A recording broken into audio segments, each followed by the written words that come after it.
tayo ay magluluto ng sinigang na bangus with hipon. Ang kailangan natin, gisang sibuyas, bawang at kamatis.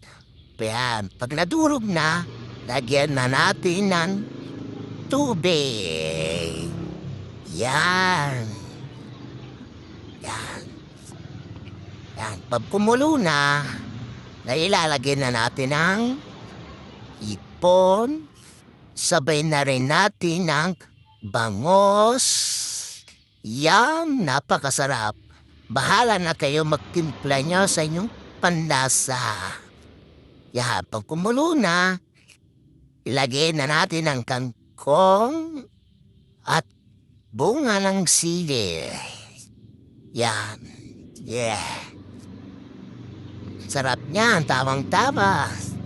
Sa malimig na panahon. Yan, totoo na mga idol. Lagyan na natin ng sinigang na sampalok para umasin. Ayan, kumulo na siya. Pwede na yan.